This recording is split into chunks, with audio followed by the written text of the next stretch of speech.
Welcome to this Learn with Little House video. Today we're talking about all the amazing skills that come from kids being outside in nature.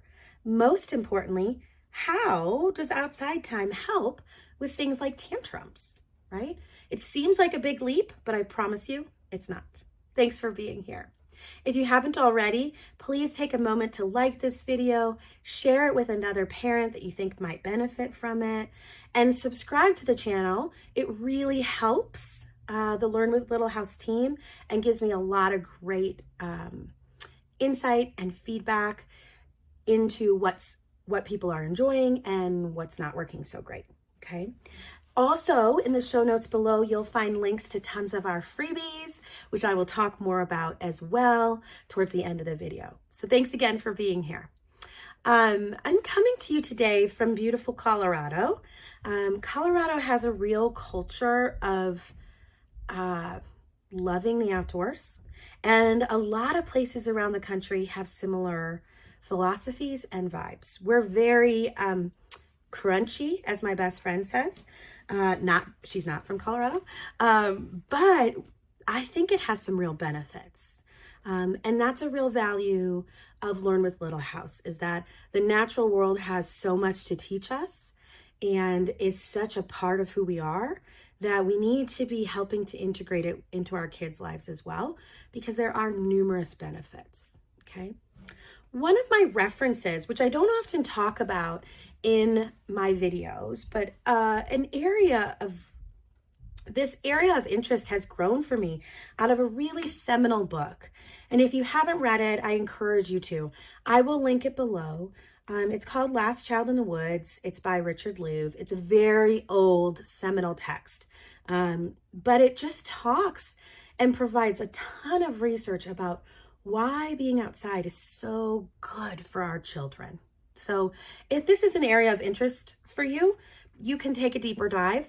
If this is all you want to learn about it, that's fine too. I'm very happy you're here. If you're kind of heady and like the research, that's going to be a great resource for you. So what I want to talk about today is really the connection between tantrums and outdoor time. What happens when a child has unstructured or loosely structured time in nature? One of the benefits that I see is that when you're outside, the tasks that you're engaging in tend to be more self-directed, right? So things that you as a child enjoy and are interested in, things that you want to pursue, right? And therefore you have a little bit more drive to persevere, perhaps, through some of the challenges, right?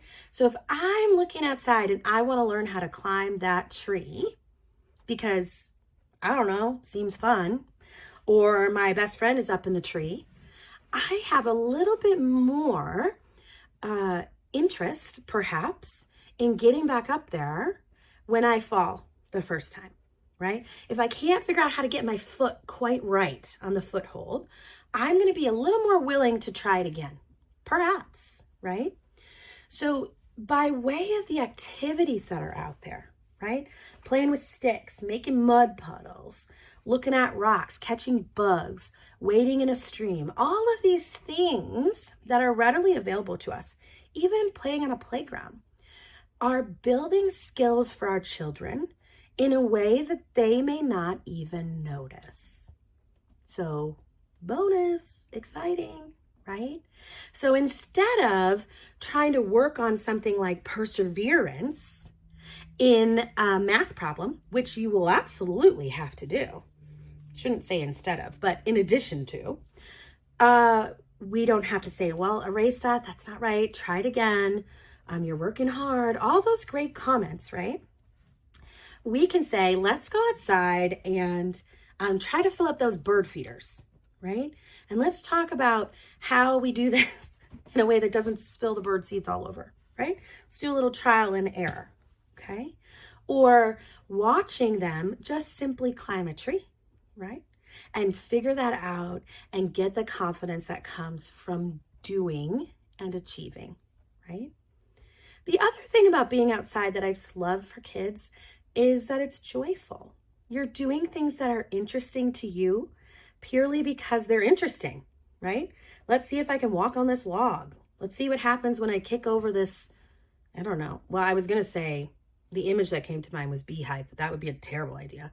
Um, but you're constantly having to assess the risk in a non-standardized situation, right? So let's go back to our tree example. You have to look at the branches and think, is that going to hold my weight, right? And you might learn the hard way, but you also might learn just by observing what's around you. Anytime we're observing, anytime we're taking in information in this way, the brain is on fire. It's learning, right? The other piece about nature is that it sort of just forces you to be more mindful and more in the moment. You're paying more attention to the sounds, to the feel, right?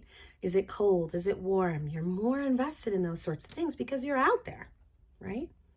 So I could go on for a long time about the benefits of outdoor play.